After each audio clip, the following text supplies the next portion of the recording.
to the 9th Annual SDGs Conference 2024. Panel 3, Transforming Inclusive Global Governance. Guided by the Pact for the Future, expert speakers from 15 countries are convened to foster inclusivity and sustainability in our pursuit of addressing the pressing global challenges of our time. The revival of multilateralism stands as a crucial pathway in this endeavor. Our session will emphasize the importance of effective global cooperation and preventative diplomacy in overcoming contemporary issues that threaten international stability. However, we face an alarming decline in democratic principles, which strongly correlates with the erosion of global peace and stability. This decline, coupled with escalating geopolitical tensions, has intensified polarization and set back the progress toward achieving the Sustainable Development Goals. In this context, our panelists will emphasize the need to strengthen public institutions. This foundational step can unlock significant multiplier effects for sustainable development and promote inclusive prosperity for all. We also advocate for adopting a feminist approach to global peace and security. By placing women at the forefront of conflict prevention and resolution, we can unlock new potentials and create more effective and inclusive governance structures. Join us as we call for a collaborative effort to reshape global governance, ensuring that diverse voices and perspectives are included in the conversation. Together, we can lay the groundwork for a more inclusive, sustainable, and peaceful world.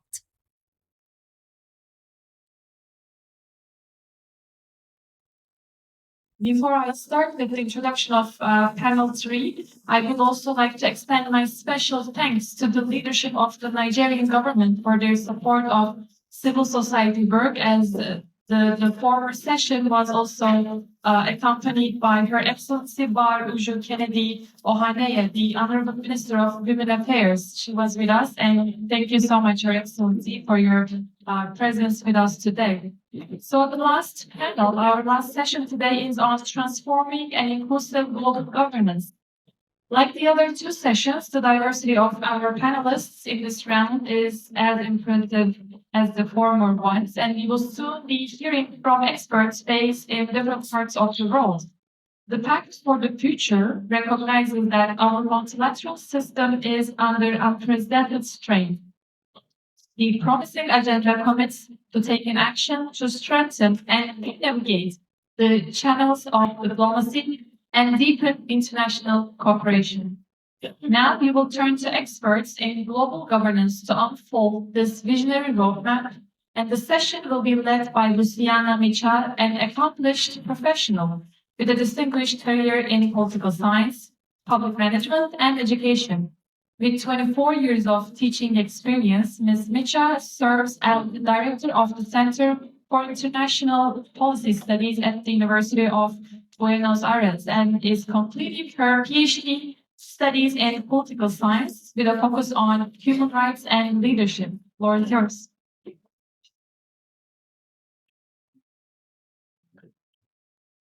Okay, thank you very much for the invitation and for waiting. I'm sorry.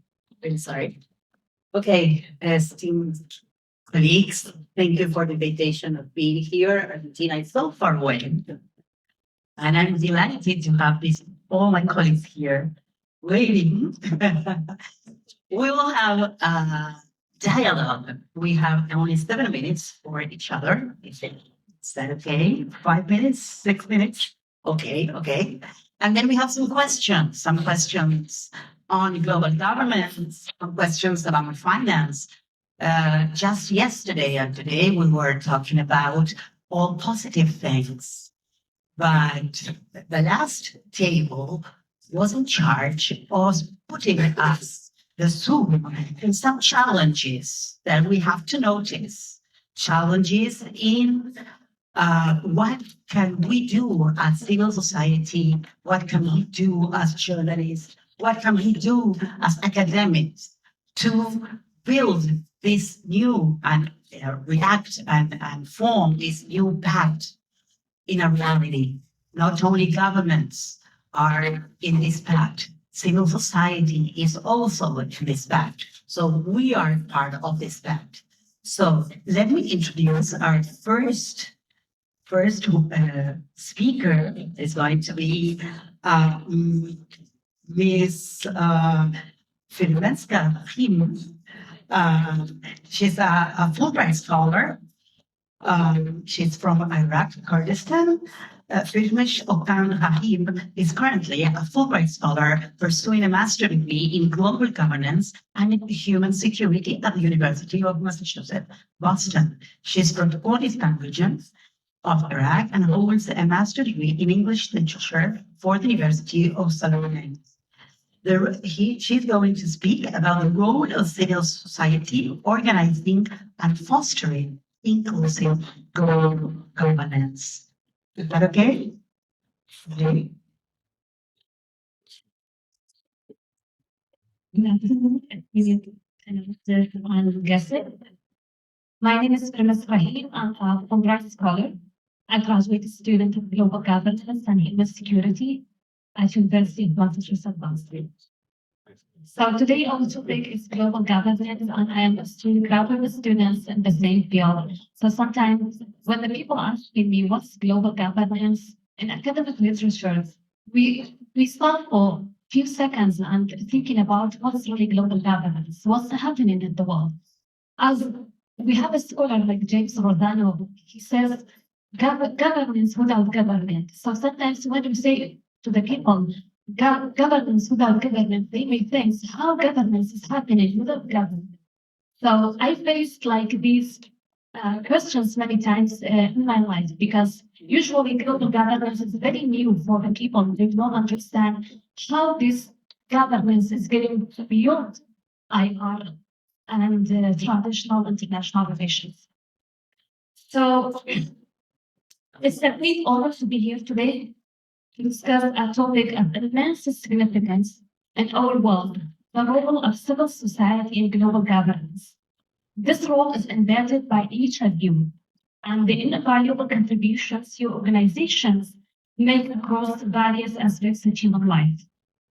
At times, those who work toward improvement of humanity may not think about the extent of the impact on global governance.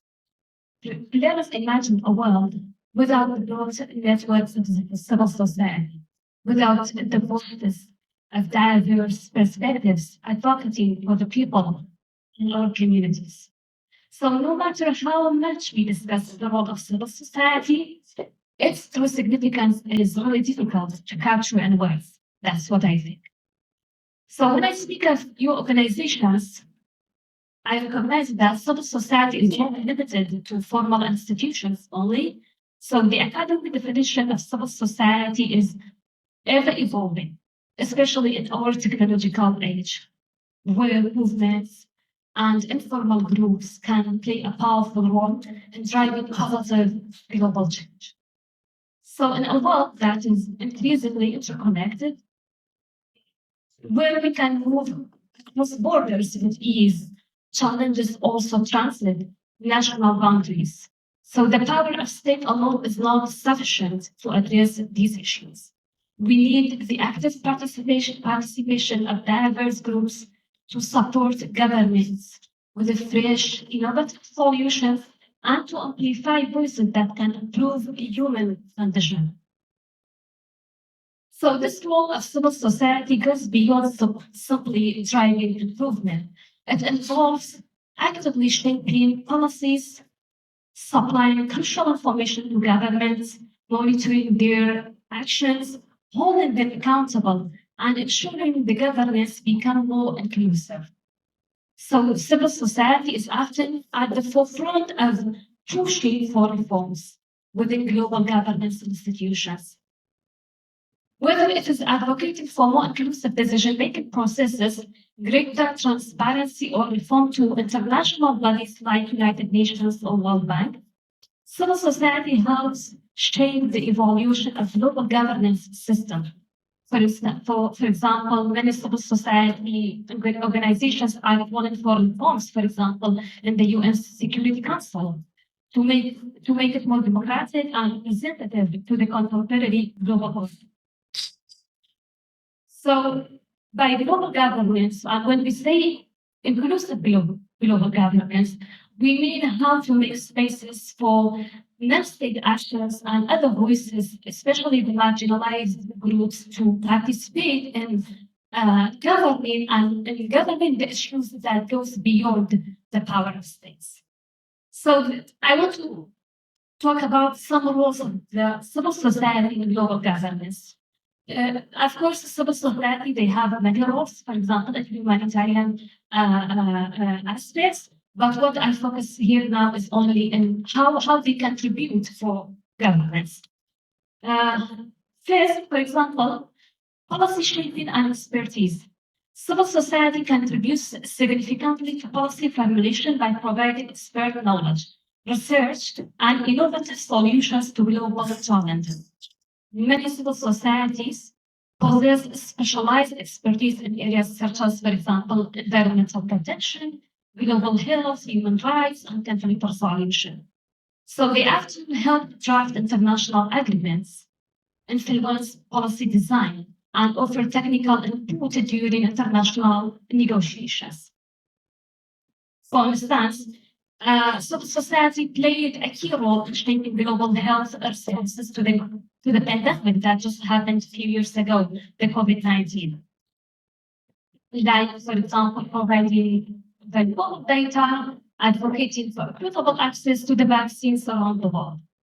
Another important role of civil society in global governance is supporting conflict resolution and peace building. The countries, the areas where there is a lot of political tensions, of conflicts, civil society, they have a great role in many aspects of humanitarian and supporting the human conditions. So organizations and in conflict zones and post-conflict settings, even after conflicts, work to mediate disputes and foster dialogue, which is important for sustainable peace and development. Another important role of civil society in global governance is implementing global agreements at the local level. We know that we have many global agreements and resolutions about many issues that is global, and it's a challenge for humanity. But civil society, they have the role to work on how these agreements are implemented. They have the voice to inform the governance institutions, for example, like UN, to report how the international agreements affecting the life of human beings and in these conflicts. Despite the roles that global civil society have in global governance, but there is a lot of challenges for them that make it difficult to participate fully in inclusive governance. I mentioned some of the challenges that the civil society worldwide they face that make their participation limited in governance are limited access, for example. Many global institutions making hard prioritize governments and make it hard for civil society to participate in decision making. Some of the civil societies they cannot fully participate, or they even do not participate, are not allowed to participate in decision making. This is one of the challenges that the civil society they have in participating in governance. Or resource constraints. They don't have enough, for example, funding or expertise to effectively engage in problem solving. This is also another issue of civil society. Another challenge for civil society is unequal representation. Groups from countries with crisis or marginalized communities struggle to be heard. We know that we are progressing in our world and we have more voices appear. We have technologies for even more voices to appear and to be civil groups to participate in governance. But still, there are groups that they are marginalized and their voices cannot be heard.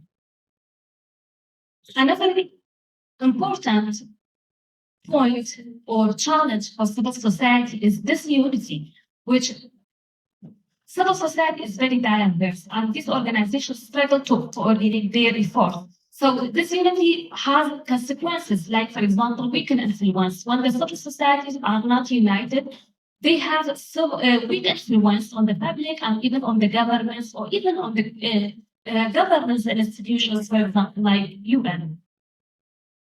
So these are some of the challenges that the civil society uh, uh, face in participating in inclusive governance. So these challenges make it difficult for civil society to fully contribute to global governance, despite their importance in making it more inclusive and accountable. So this is what I have now. Thank you.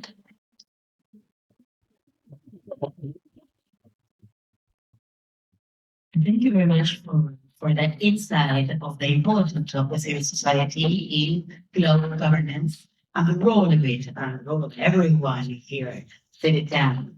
Next, we are going to ask that our other guest or other panelist, Professor Khalid Odote, Associate Dean of Faculty of Law, University of Nairobi, its chairman, Council of Legal Education of South Africa. He's going to speak about, in 7 minutes, please, about strengthening public institutions, multiplier effects of sustainable development, and inclusive prosperity of all. Professor Kamran Odote is an advocate of Higher Court of Kenya with a Doctor of Philosophy in Law for the University of Nairobi. So thank you very much for being here. And you can start. Thank you, Madam Moderator. I am not from South Africa, because otherwise Mcebisi would be one that has never seen it. Chair of the Council of Legal Education for Kenya. But let me start by thanking the organizers, Jonas and Writers Foundation, for the invitation. Thank you very much. And let me also thank the Harmony Institute in Nairobi, represented here by Yusuf, for having me come here. Madam Moderator, the theme for this panel is transforming inclusive governance. And just 9 years ago, I think the exact date should be the 25th of September 2015, when we adopted the 17 Sustainable Development Goals. If you look at the title of that document, it says transforming our world. So therefore, it's important to ask ourselves, why is the word transforming at the heart of inclusive governance? And I think it is at the heart of our conversations, because of what Professor Clayton said in the first session this morning. It's at the heart of our conversations because the current pace and direction of global governance is not delivering the dividends required. If you look at the Global Pact for the Future, it makes the point that sustainable development is impaired, the words of the Global Pact. But also, if you go to the UN Charter, we committed 79 years ago that we'll be able to address the issue of peace, we'll be able to address the issue of human rights, we'll be able to address the issue of dignity, justice, and social progress. As we see it today, those same challenges face us. Therefore, we require to transform how we govern the globe. Over the next 6 minutes, I'll be sharing 3 suggestions as to how we can change course in how we govern the globe. And that is with relation to public institutions. Allow me to focus on the first issue. And on the first issue, I'd like to make a case that I think we need to strengthen the adherence to the rule of law and the place of rule of law institutions. If you look at the part, it mentions the word rule of law 7 times in the content of the declaration.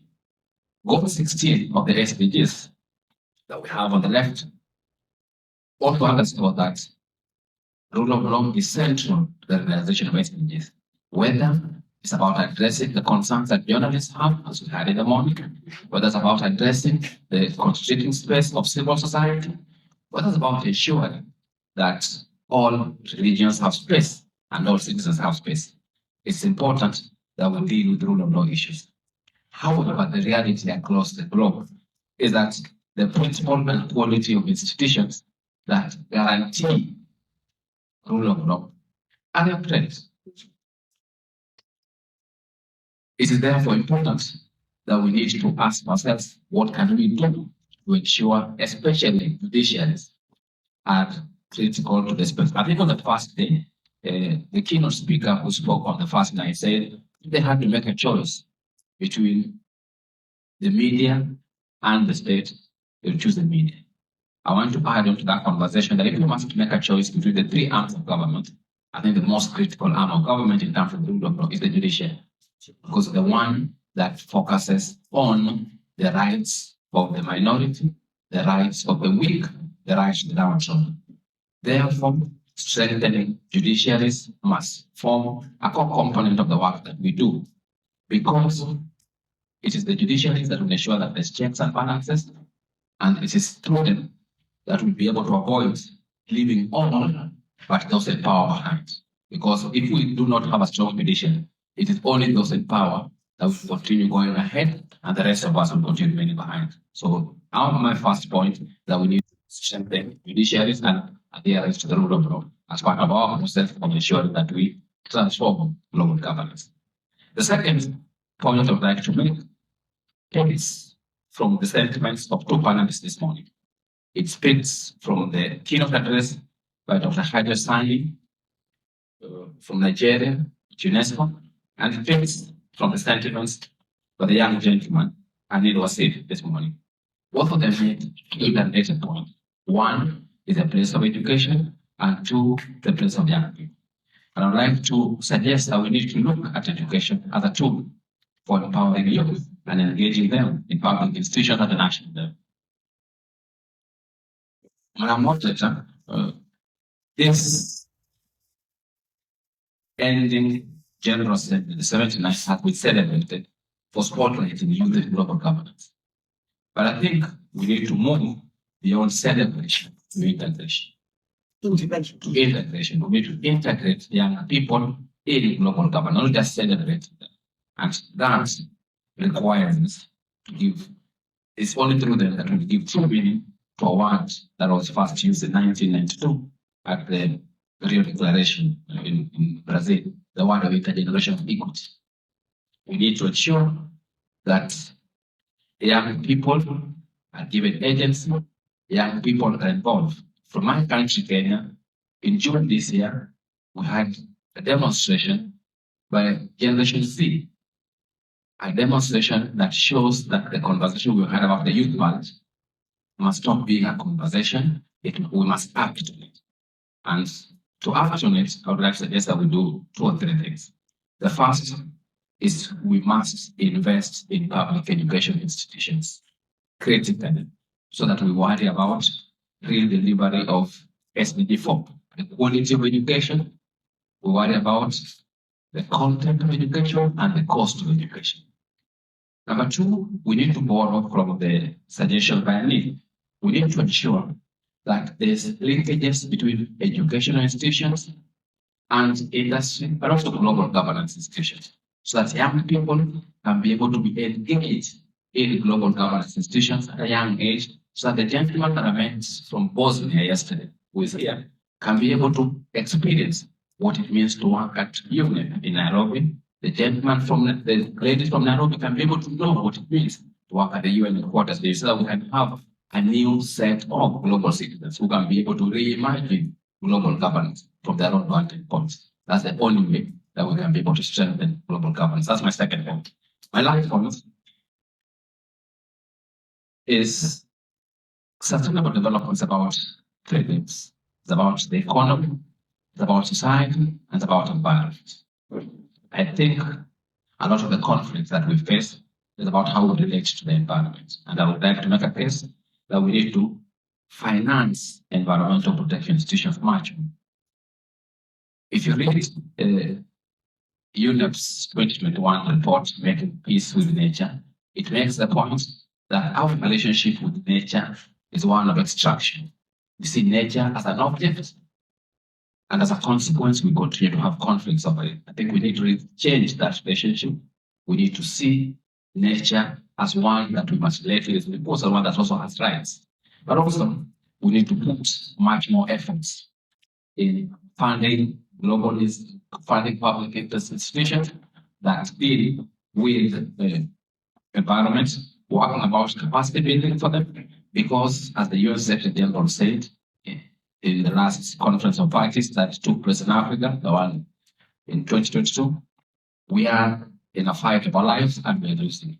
So therefore, as I end, I think we need to ensure that as we change global governance institutions, we must recognize that we must act at all levels. We must act at the international level, we must act at the national level, we must also act at the local level. Because it's only by strengthening public institutions at the national level that will deliver true dividends to the people and will make global governance inclusive, realistic, and useful for the 21st century. Thank you very much. Thank you for the presentation, and thank you for the strength of the words and challenges that we are facing in those three aspects and in those three levels. I totally agree with you. Our next panelist is I'm going to put my glasses on because I think I am 20 years old. Okay. Our third panelist is going to speak about sustainable financial and public-private partnership for the SDGs. Mcebisi Jonas, former Deputy Minister of Finance, South Africa, former Nucleus, South Africa. Mcebisi Jonas is the founder and director of Nucleus, a non-profit think tank based on Johannesburg, beautiful place, I've been there, which conduct in-depth non-partisan research to improve policy and governance. So you have your 7 minutes. Thank you very much. Thank you very much. Thank you very much. Good morning. Good afternoon to all the distinguished guests. Thank you very much for the opportunity. I must thank the Writers and Journalists Foundation for inviting me to participate in this very important conversation. Of course, I've been asked to speak today on sustainable financing and public partnerships for SDGs. Can I start off by quoting Lawrence Summers and Singh and their comments on recently on the state of developing world in April 2024. Their commentary highlighted the problems of debt, inflation, climate change, and the fact that despite the bold promises, 2023 was a disaster in terms of support for developing countries. Against this backdrop, the picture is bleak. The 2024 Financing for Sustainable Development Report estimates SDG financing and investment gaps are between 2.5 trillion and $4 trillion annually. So without a responsive financial system and increased investment, the 2030 SDG targets will not be met. Africa has 18% of the world's population, but 2% of global capital. Without capital, the SDG will remain but a trillion. So how do we bridge the gap? Working together, of course, in an all hands on the deck approach to prioritize SDG targets is the only logical response, which is global cooperation across governments, private sector, as well as multilateral institutions. Southern Singh point out high interest rates and borrowing and loan repayments meant that nearly $200 billion flowed out of developing countries to private creditors in 2023, completely dwarfing the increased financing from international financial institutions. So when we talk about raising financing, it is not about mobilizing private sector money for development only, but adapting the system so that revenue locally generated is not immediately channeled out of the countries to service debt, as it is currently the case. The global financial and trade architecture must be transformed so that a relegation of poorer nations serving the rich is reversed. That's the tendency now. It's extraction and export, and of course, you get a bit of revenue in the form of tax. We need to kind of reverse that and start looking at building stronger ecosystems in our countries. There must be greater effort to redirect global liquidity away from tax havens towards infrastructure and reproductive investment in the developing world, which is another problem, tax havens. And there must be greater focus on reforms that will create an enabling environment for private, institutional, and multilateral investment. And the question of reforms in different countries is both a national imperative as well as a global imperative. Any and all of the solutions require collective political will of the global community, but the current geopolitical tensions are also a major hindrance to meaningful cooperation.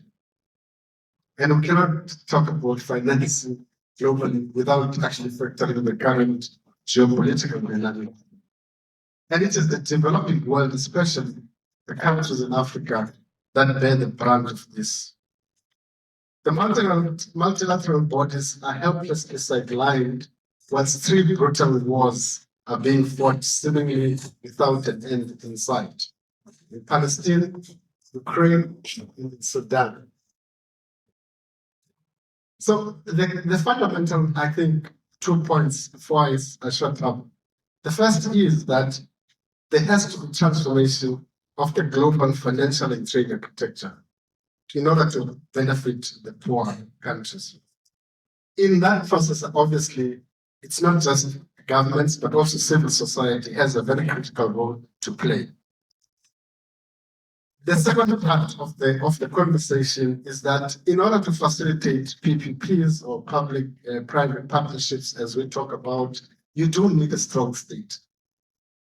With weak states, most of the weak countries with weak states are the countries with a more in demand for financing. And yet the states themselves cannot get into these partnerships and arrangements with the private sector and multilateral institutions. I end by saying that if you remember Francis Fukuyama on neoliberalism, the end of the world, his definition of it now is that it is not just the celebration of market, but the denigration of the state. The state has to be stronger if there has to be any partnership with private sector and multilaterals. Thank you very much. So 2 different things. There's strengthening and transforming financial architecture, global financial for the poor countries, and the PPP, never understood. PPP, okay, stronger states can have a much better public financing. Thank you very much. We have our colleague from Brazil, my colleague from Brazil. She is Ana Carolina Evangelista. She's Executive Director of ISER, Institute of Studies in the Religion in Brazil. She's an expert. She's a political scientist. She has a master in international relationships, and is PhD candidate on social science and contemporary history. She works in a very, very, very strategic thinking for us, especially because she is going to make us travel to the troubles of Brazil.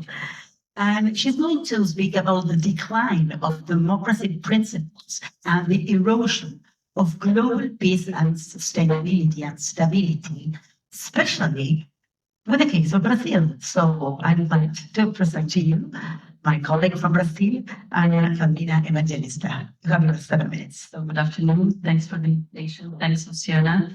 And I'm here in a difficult position because I was invited to bring the not so good news or what's going on and make us think about how, especially how in Brazil, but not only in Brazil, and you all see that and you will recognize yourselves also, how religion is being used as a as I've been calling a political weapon in Brazil, especially regarding radicalization and polarization in Brazilian politics, but not only in Brazil.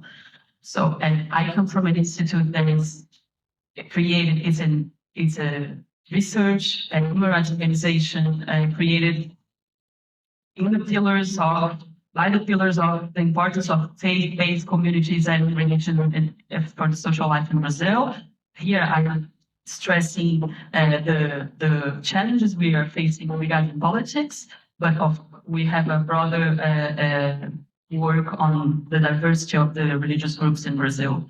So religion seems to first surface, and you will be recognizing yourselves in this as well. Religion seems to first surface everywhere when discussing politics in Brazil nowadays.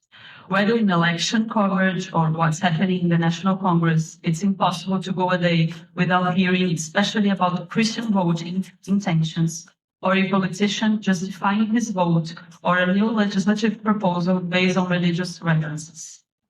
But what happened? Why are we seeing more religion in politics in Brazil today, or in other countries?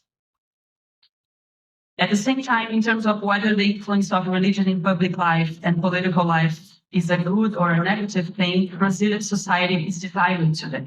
Significant cleavages have been built between evangelicals and Catholics and people with other religious affiliations or no religion at all in Brazil, and between older and younger adults. There's also an important division in Brazilian society between those who agree and disagree that the federal government should promote Christian moral values, and specific Christian moral values. But is everything really about religion? I would say no. Most of it is about political polarization and the use of religion for specific political purposes. What you see in Brazil today is not an indiscriminate invasion of religion in politics. We are actually witnessing a systematic, radical, and instrumental incorporation of religion or of a certain conception of religion, and especially certain Christian values, by one political pole, an anti-democratic, far-right political pole increasing its influence in our countries. And here I'm not talking about Christian values based on solidarity, community, social justice, and universal human rights. So in terms of democratic principles and threats to a plural democracy in Brazil and elsewhere, what's happening? Who is using whom? We are talking about politicians using certain religious leaders and narratives, and at the same time, religious businessmen using the institutional political environment to increase their influence and therefore their religious corporations. And here the terms religious businessmen and religious corporations are not by chance. I want to stress that because we have a vast and a diverse Christian, evangelical, and Catholic field in Brazil, and I'm stressing and talking about part of that, especially some churches and denominations and leaders more worried about their empire, religious empire, than their role as religious leaders in a broader sense. Brazilian population has been dealing with different social, economic, and public security crises for several years, and not only Brazil is facing those crises. And the far-right political forces are the ones most mobilizing religion in specific ways, as I said, when dealing with people's daily and concrete challenges within the social, economic, and urban security crisis. In this context, politicians, religious ones or not, have been mobilizing religion, even the non-religious ones, in a more individualistic and dogmatic contemporary form as a way to offer alternatives for restoring order, predictability, security, and unity. Religion is also being used as a rhetorical resource of belonging and restoring order, or at least what they call order, by ultra-conservatives to advance their agendas in institutional spaces, especially in terms of limiting rights of certain social segments, especially such as women and LGBTQ plus community. At the same time, it's not only about certain religious groups seeking to impose their morals on society through state policies, but also about the new dimensions of Brazilian, but not only Brazilian, ultra-conservatism, which uses religions to communicate with people and forge symbolic and emotional ties with them. This construction makes it nearly impossible today to separate religious traditional morals, political agendas, social demands, and personal demands in Brazilian's present elections, for example. And the scale of this is new for us, and it's challenging the plurality and the quality of our democracy. For instance, we've always had an important presence of different religious leaders in the public and political spheres in Brazil, in a more plural way. But today, the religious leaders with political strength and a prominent public voice are predominantly ultra-conservatives coming from certain religious groups, especially coming from the evangelical Pentecostal segment represented in politics today. That doesn't mean in society there is more diversity, but in politics today, this segment is represented as such. And they are not taking into account the religious plurality in Brazil, and neither the separation between churches and state that we have since 19th century. It was especially after 2010 that public opinion and voting intention polls in Brazil started highlighting divisions related to religious identity and belonging. And none of this happened by chance. It was a period of reaction to the third National Human Rights Program presented by the second term of President Lula. These reactions led to an unprecedented alliance between Catholics and evangelical branches in Congress to defend family, with the main focus on fighting the advances of women's reproductive rights and the recognition of the community, the LGBTQ+ community and rights. This issue dominated the presidential election at that time and remained central to the public opinion until today. In subsequent national elections, this growing alliance expanded to other agendas such as education and public security, a sort of a new, more radical religious cross-conservative agenda that became a large pillar of part of our National Congress today. What I call a possible Brazilian version of a Christian ultra-right wing. I say Brazilian version because here it includes also allies who are not necessarily Christians and not religious at all.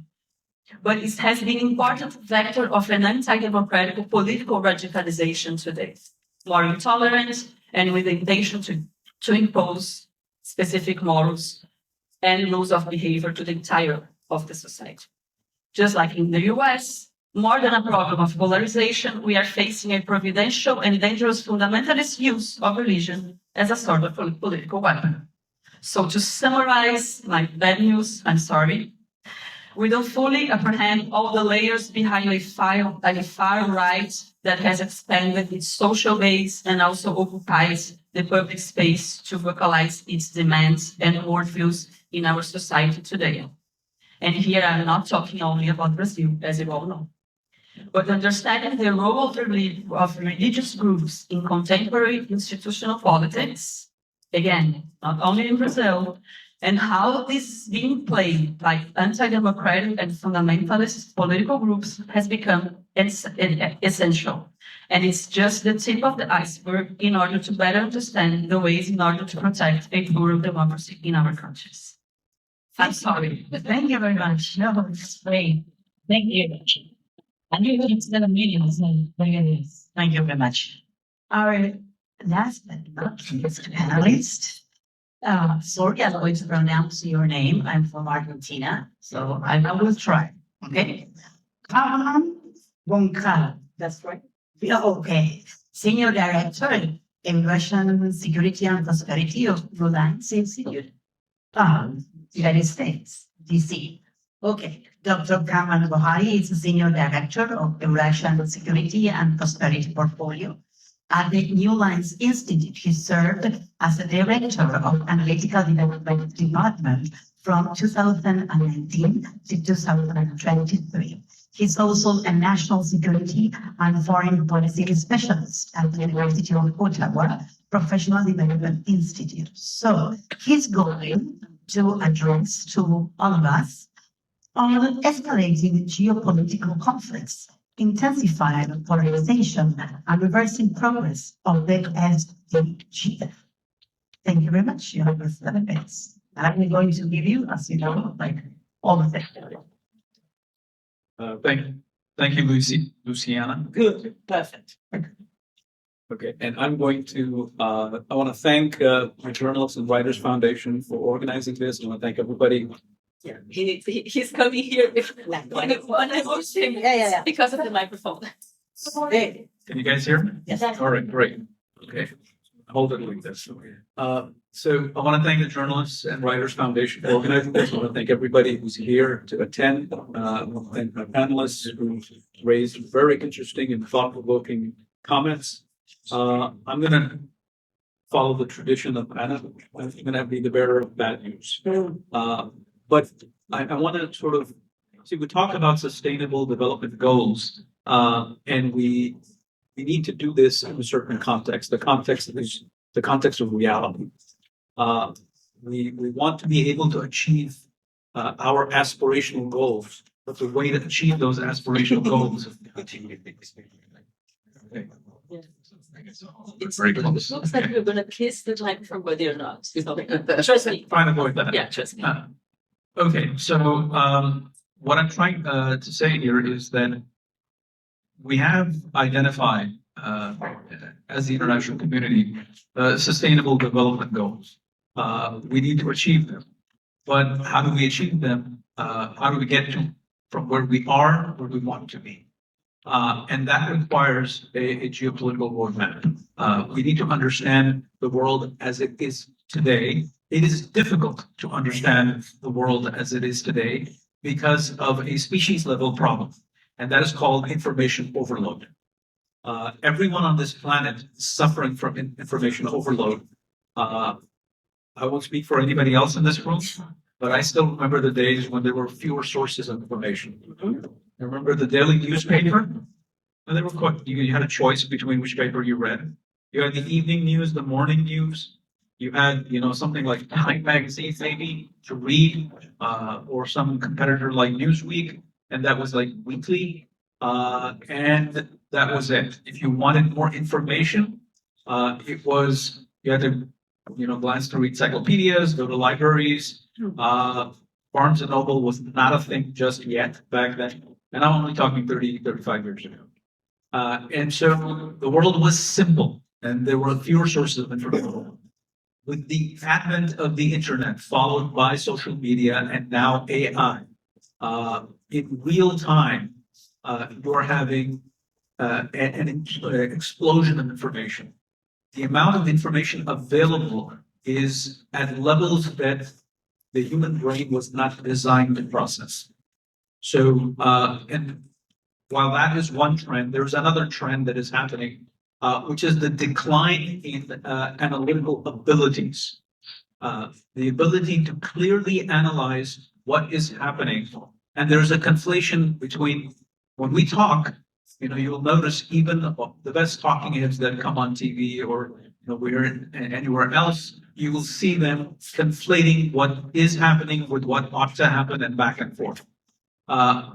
There isn't a serious attempt to actually say, okay, let's first figure out what's happening, and then we'll say, let's chart the course for the future based on where we are today.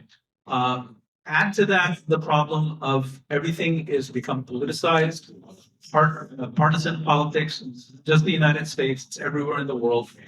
There is a left-right spectrum, and even if you're not somewhere on that spectrum, you're still part of the conflict that's taking place at multiple levels in every single country. So what is happening is people aren't talking to each other. Pick up TikTok, pick up Twitter. People are screaming out there as if they're really arguing with their neighbor or something. There's nobody listening. And so this is a huge problem. So there's a problem that's not going to go away easily. This is the challenge of our times. When I was growing up as a kid in this very city, my parents used to worry about, am I going to go do drugs? Okay? And that was probably it. Now the problem is, I worry about my kids, whether they have the right information. Are they being persuaded by fake news? Are they being persuaded by ideology in the name of social science? So this is a real problem that we're not talking about, and there needs to be a bigger conversation. So that's at the species level. That's something that transcends borders. It is not limited to one area. The political debate in this country, as we get closer and closer to the election, is emblematic of what I'm trying to talk about. What I'm talking about. Everybody has, a way to explain away reality, and we're not really addressing it. Okay, so let's drop down from that meta narrative problem level to the level of states and nations and their conflicts. The last 30 years have seen different drivers of conflict, different, if you will, factors exacerbating geopolitical conditions. Someone mentioned over here, Francis Fukuyama and the end of history. That was a great time. Life was much simpler. We thought, okay, the Soviet Union has imploded, and the world will be one nice democracy that everybody will sort of, sing kumbaya or something like that. That didn't happen. That was wishful thinking. The reality is that what we have is fragmentation at all levels. The nation state as an entity that emerged out of the debris of World War I and World War II in many parts of the world is either failing or has completely failed already, which is why you have conflict. So the idea that that there is an international rules-based order, while that is true and was built post World War II, and the United Nations, the World Bank, the International Monetary Fund, this entire super architecture, what is still there is still doing valuable work, but the problems of the world are multiplying. So you now have, if you see an arc of crisis extending from on the southern, if you will, tip of the Eurasian supercontinent. This is what Zbigniew Brzezinski back in his day, former national security official of the Carter administration, was identified as an arc of crisis. So you have, if you start from Southeast Asia and you look at Myanmar, Myanmar now has 5 rebel groups that are holding territory in different parts of the country and is challenging the regime. You move forward, you have the problems in Bangladesh. You move on. India is at the same time a rising geoeconomic player, the 5th largest economy. That's a fantastic, if you will, demonstration of development, but it has its challenges. And I'm out of time, so I'm not going to get into that. We keep moving westwards, and you go through Afghanistan, you go to Iran, the Middle East, and we make the full 360 with Russia and China. There are multiple problems, and the institutions that are supposed to be dealing with this just don't have it at present to be able to deal with these challenges, which is why there's a need for out-of-the-box thinking. We're still stuck in the old paradigms, and there's a need for new, fresh thinking that is not bounded by certain sort of disciplinary constraints, and certainly not confused by the information problem that I identified earlier. Thank you. Thank you very much, Dr. Do we have had done? No. Yeah. Oh, no. Okay. So we have a little bit of time just for doing some questions of the audience. If not, some questions? Yes, of course. I have one here and one there. Thank you very much for your presentation. I can be like an hour and a half debating on that. Okay. Can we have the microphone? Yes, please. I don't mind the question to be short. Yes. Miss Evangelista. Yeah. So my name is Yusuf. I'm the executive director of Harmony Institute in Kenya. We work for interreligious and cultural dialogue. So my question is, Miss Evangelista, first of all, thank you very much for the piece, and your organization does a wonderful job. I have read your leaflet. So how do you think we can effectively address and include smaller or local religions and beliefs, which often get overlooked in discussion about religious diversity? For example, Bukhari has 60 million followers. But when we talk about religious diversity, that doesn't come to our mind.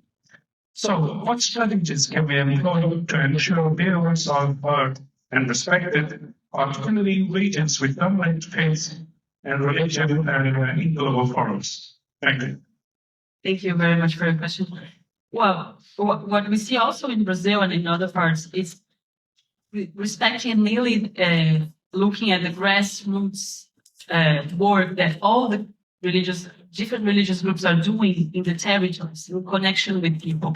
What the problem, at least in Brazil nowadays, that we see is a disconnection of the representatives from these groups in politics and the diversity and all the work that these different religious groups are doing in Brazil. Even when I talk about Brazil, I'm talking about a country, a Christian country. The majority are Catholics and now evangelicals. We are changing the landscape of the religion profile in Brazil, and there is a vast diversity inside each religious group in Brazil also as well. Even if I'm talking about a majority, like a mass majority of the groups, or the minorities, the minority religious groups in Brazil, and the high level, not only the high level politics. I'm talking about institutionally, local based and national based politics are not reflecting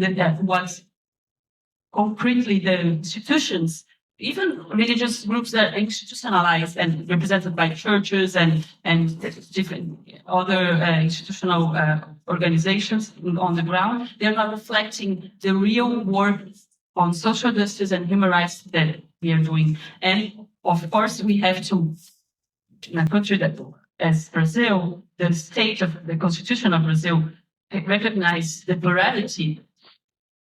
When we say the separation between church and state, because Brazil was created alongside with the Catholic Church, after the separation, that means we recognize all the religions, all the religious groups in Brazil. It's not a non-religious country, but that means recognize the plurality, even if it's a small group or a big group. But the firewall that our electoral system are doing, in a way that some groups, the majority of the groups that are more being represented in this, especially in the Christian world and in the evangelical part of the Christian world in Brazil, have more space and voice in politics. So it's a matter about the rules of the political system, electoral political system in Brazil today. Thank you, Rana. I think that I have another question there, up there. Yes, sir. My name is Rahim for Law of Michigan, the lawyer and everything for Nigeria.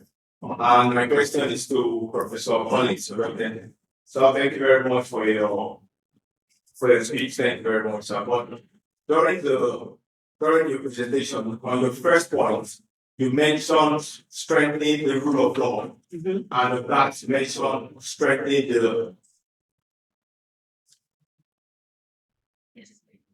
Okay, do I start again or everyone's heard me? No, we heard you. Okay, thank you very much. So you mentioned strengthening the rule of law, and under that you mentioned strengthening the judiciary. And you also mentioned that if you were asked the most important arm of government, you said it is the judiciary. And we know that the best way to strengthen the judiciary is through independence of the judiciary. And independence of the judiciary cannot be fully attained if there is no financial independence. The highest form of independence, if you truly want to give somebody independence, is to give them financial autonomy. And we know that more likely than not, the judiciary doesn't raise money. They more likely still rely on the executive arm of government to get their funds. How do we truly guarantee independence of the judiciary? By guaranteeing financial independence, because if there is no financial independence, there is no independence of the judiciary. Thank you very much. Thank you for your question, Ms. Odote.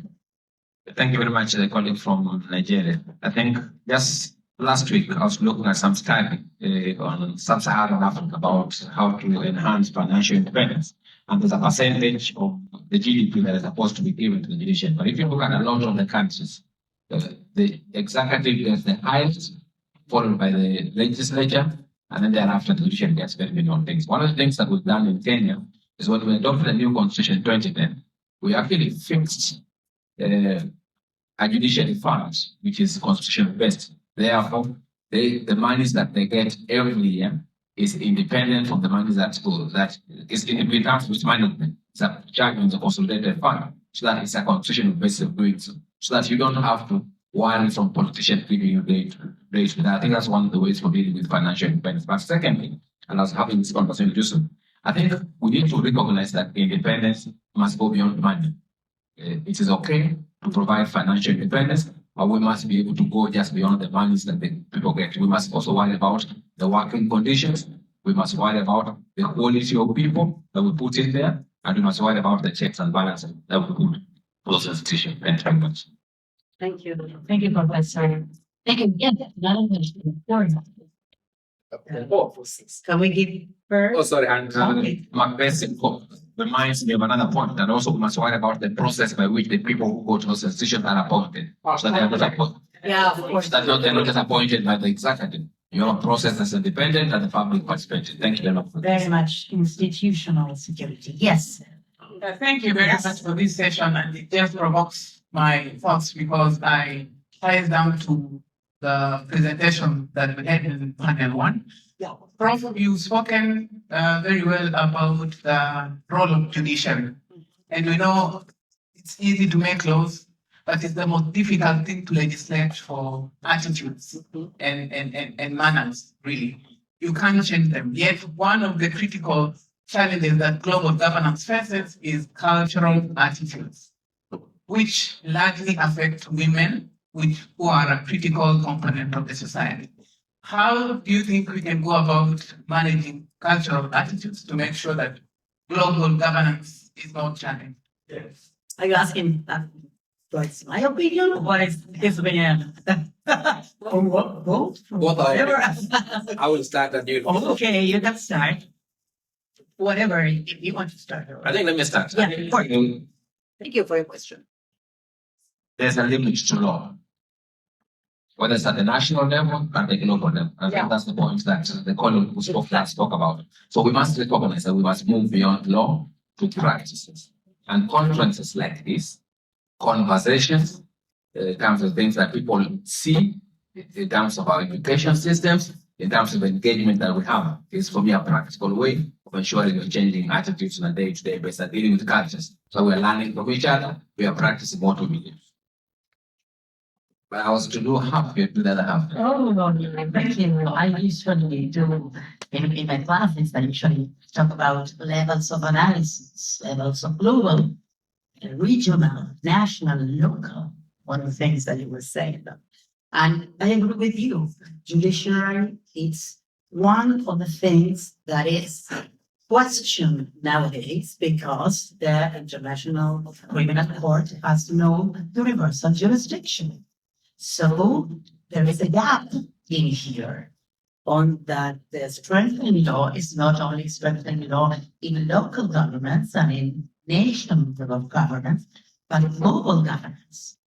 If we have certain rules and regulations, and some countries are fixed and linked to that regulations, and some others are not, there is a problem. And there's not fair, and this impact in geopolitics, this impact in judiciary, in finance, in democracy, and in civil society. All of us are input for this problem of universality, of one thing that are at least international crimes. Yes, do I have another question there? Yes, of course. My question is really to two of you, Mcebisi and to Professor Odote as well. I'm just wondering how you would assess the independence of the judiciary in your own nations and how that is, how would you assess the independence of your own judiciary in your respective countries? Okay, assess in. Do you understand the question? Yes, of course. And then my friend from there, Poland, it was Poland? Denmark. Denmark. I'm sorry. Hello, my name is Elias from Denmark. Thank you so much. Luciana, you mentioned the universality or the lack of universality, but another aspect of the problem is we have regional courts around the world. We have the European Court of Human Rights, we have the American Court of Human Rights, I think.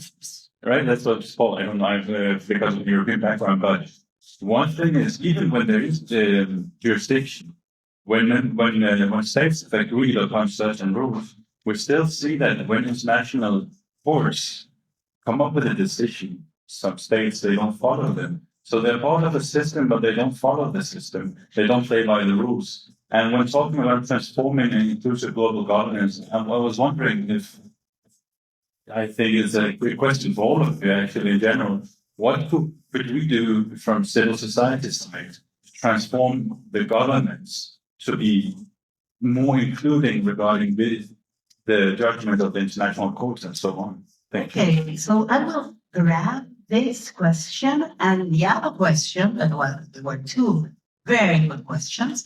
And I want to suggest another question that you had already previously, I made it. I think that we are surrounding a topic that is very important to understand.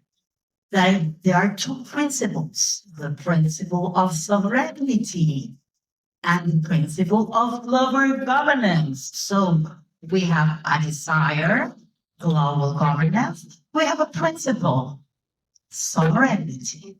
So we are still thinking with a Westphalian logic of states that have the shield of sovereignty with the principles of universal human rights and the principle of global governance and the fact that we are trying to enforce to have practical approaches to all these problems. They mentioned a lot of problems in this panel.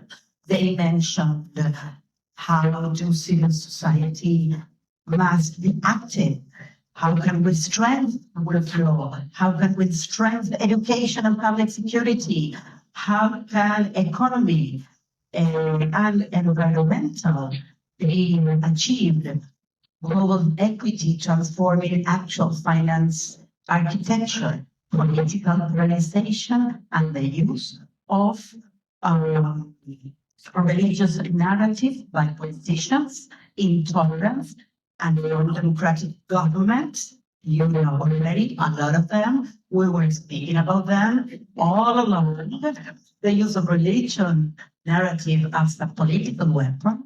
And then it came Mr. Reality here that had said that we were 30 years ago speaking about globalization, and now we're speaking about fragmentation and geopolitical problems. So how do we understand our desire to have a strongest United Nations, a stronger global governance, and a stronger pact for the future, for the environment, for the people, for the education and human rights, with the principle of sovereignty? And this is a question I asked myself, and I'm sure you asked yourself too, if you had something and some reflections and some, I don't know, response of the questions they made and the questions I made. Let me deal with the first question about how to assess the independence of the judiciary. In fact, I was thinking as the Prof was talking, our recent experience in South Africa showed that the independence and strength of institutions was key in turning around the corruption and state capture, basically. And there were probably three institutions that were so critical. The first was media, because with an independent media, it was able to kind of and investigate your media also to kind of get into the details of this thing. The second one was judiciary, the independent judiciary. And I can say that I think South Africa is probably, I would say, one of the few countries where government goes to court and it loses the case. So there's a very strong tradition on judiciary. Are they threats to it? Yes, they are. It's not. It's a constant thing. The big debate now, Prof, in South Africa is about appointments. It's also about the process of appointing judiciary and the judges. The second debate now is about conflicts of interest. How do you define conflicts of interest, etc. So the third element is electoral commission, which is again an independent electoral commission. It wasn't true. The third one was the independent of the electoral commission. Again, South Africa is stronger to look at that. I mean, there's a very independent electoral commission. How long is that going to stay? History will judge. I think the point I'm trying to make is that for all of these things, you need a vigilant civil society, very active citizens who are constantly looking at this thing and constantly raising these issues with politicians. I want to comment on Brazilian thing and the German religion thing. I think in other jurisdictions, maybe the best concept to use is also what's called identity politics. Because essentially, I mean, in other parts, it's ethnic alignment, ethnic stacking that becomes a big issue. But increasingly, politics are almost like taken out of the what just to be philosophical content. They have become like either it's identification with a particular group, whether religious or ethnic or this and that, and it's a growing trend in many jurisdictions. I mean, in the last elections in South Africa, you had one party that actually suddenly surprised everybody by better performance. And it was really ethnic-based. So you will get that, I mean, as you go along as part of the failure. And the underlying thing, though, is the fact that established parties, political parties, are failing and have failed. They are failing to reimagine the youth and what the youth thinking is and catch up with what the youth is. They are continuing with old tradition of corruption and state capture, etc., and also the informal leadership generally. So as this political project newcomers coming in, organizing around identity politics, religion, ethnicity, etc. That's another. My final point on the global side. I think we must accept the fact that the post-World War global governance has reached its sell-by date. Global governance is needed very much, but I think we need to rethink global institutions within a new and different context.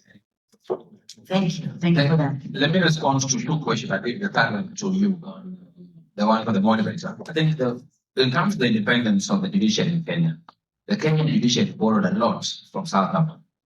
But I dare say that we now almost are outcompeting.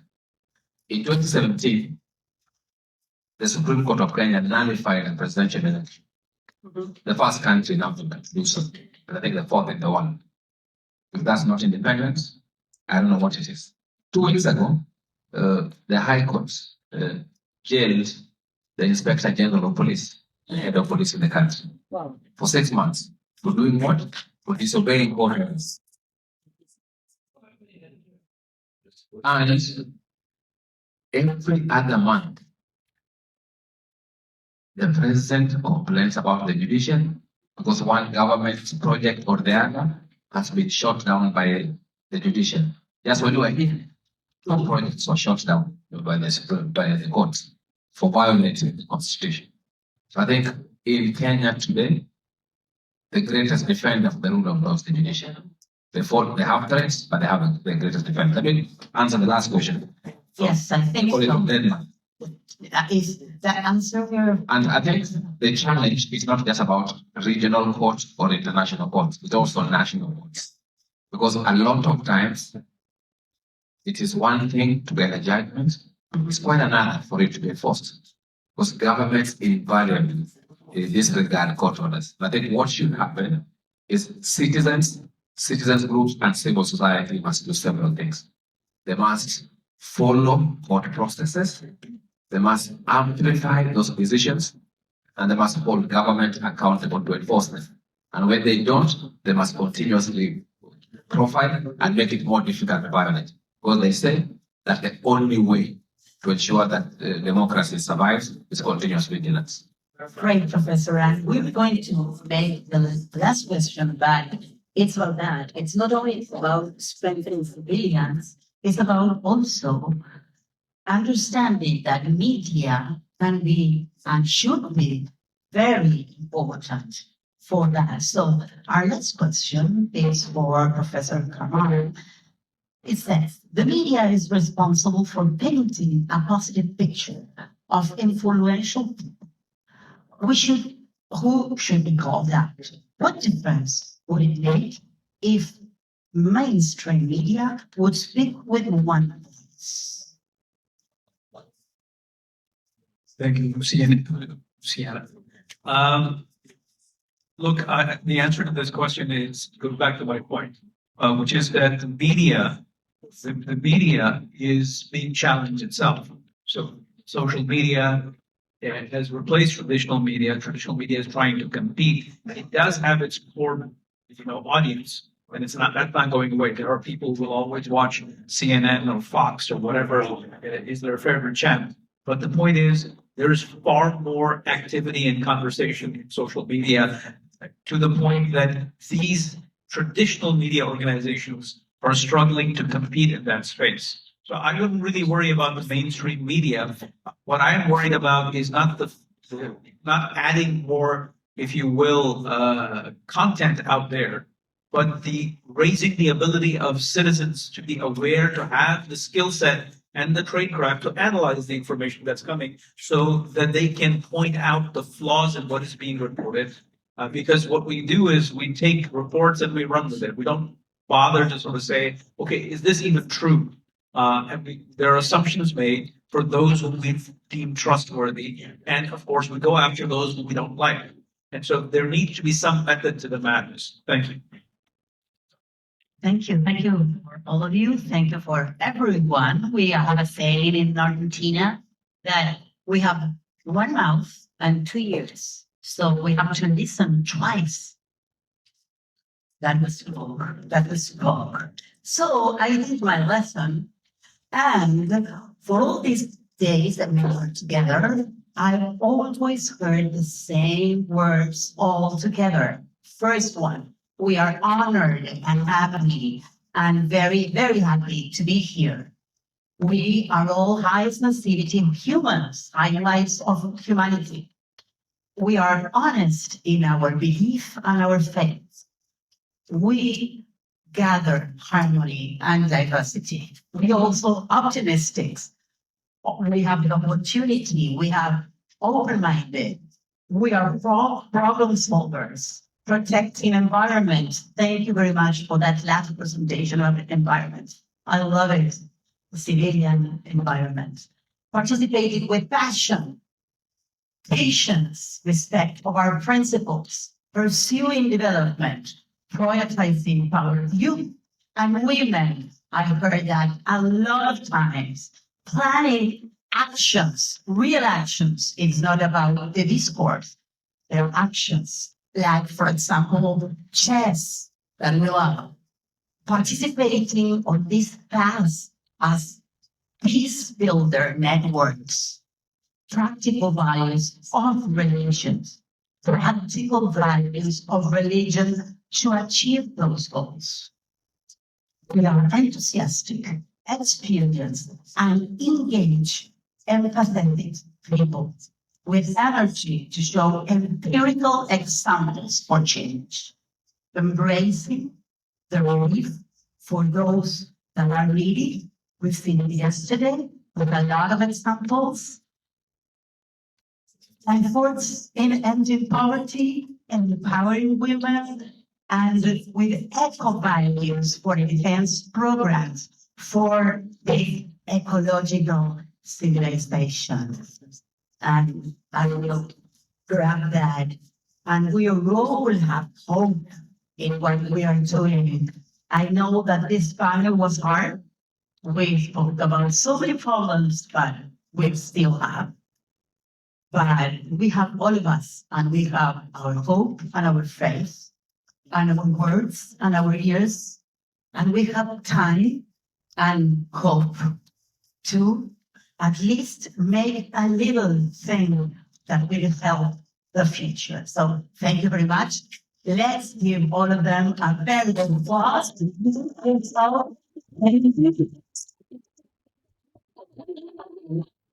Thank you very much.